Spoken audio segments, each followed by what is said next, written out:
Hi guys, this is Miss Lisa at the Harney County Library, and these are your April book talks. So this month we're going to do oldies but goodies, and what that means is you've probably seen these books before. I've read them all, and I'm just going to book talk them to you. We have them all here so you can check them out at the library, but they're not new release, they're oldies but goodies. The first one is Trouble with Chickens. J.J. Tully is a former search and rescue dog who is trying to enjoy his retirement after years of performing daring missions to save lives. He's not terribly impressed when two chicks named Dirt and Sugar, who look like popcorn on legs, and their chicken mom show up demanding his help to track down their missing siblings. Driven by the promise of a cheeseburger, JJ begins to track down clues. Is Vince the funnel hiding something? Are there dark forces at work, or is JJ not spelling the evidence that's right in front of him? These are hilarious books.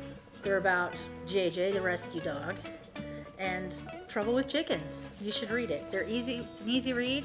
It's got great pictures. Check it out. Here's another one that I really love, Dull Bones.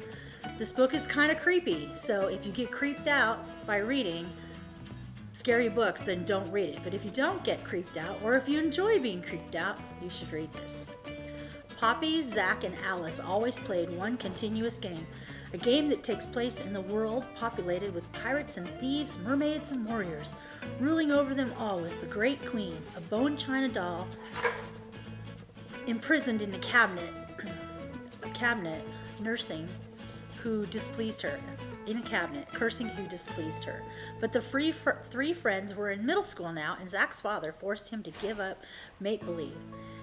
Their friendship seemed over, but Poppy has dreams about the queen and the ghost of a girl who will not rest until the doll is buried in her empty grave. So Zach, Alice, and Poppy set off on one last adventure to lay the queen ghost to rest. Okay, so this was an Oregon Battle of the Books book a couple years ago. I actually really like it because I like creepy stories. But, if you like creepy stories, try it. If you don't, this one is another one that was an ex-Oregon Battle of the Books book. It's called UnGifted.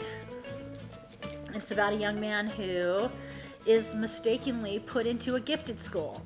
It says, the word gifted has never been applied to the kid like Donovan Curtis. It's usually more like, don't try this at home. So when the troublemaker pulls a major prank at his middle school, he thinks it's funny when he goes too far and gets mixed up. Instead of getting in trouble, he gets sent to the Academy of Scholastic Distinction, a special program for gifted and talented students. Anyway, this book is all about his adventures at a gifted and talented school when he's not gifted and talented. Okay, here's another one. This is one of my favorites, Zombie Baseball Beatdown. The apocalypse begins one day when Robbie, Miguel, and Joe are practicing baseball near their town's meatpacking plant and nearly get knocked down by a really big stink. Little do they know the factory's toxic cattle feed is turning the cows into flesh-craving monsters. So basically, the food that they're feeding the cows at the cattle plant is turning the cows into zombies. And now these guys have to beat these zombies in order to save their community. It could happen. It sounds almost like Burns. Check it out. 100 Cupboards.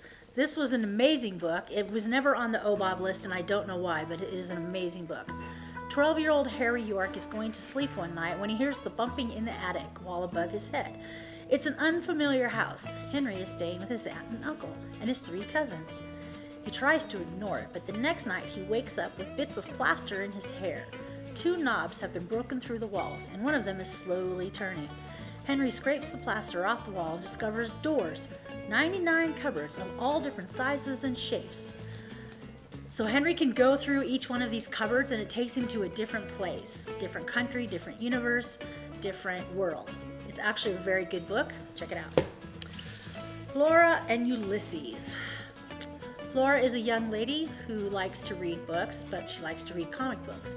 Her mother, on the other hand, doesn't like her reading comic books. And so she tries to convince her that she shouldn't read comic books. But anyway, Flora's mother is a writer, and her father is an inventor. Her father invents this super suction vacuum cleaner and sucks Ulysses, her squirrel, up in the vacuum. Well, being tumbled around in the vacuum and jostled around makes Ulysses special, and I don't mean special ed. Ulysses can understand English. Better yet, he can write English. So Ulysses starts writing for Flora. Anyway, check this book out. It's fantastic. All right. There are your book reviews for April 2021. Thanks.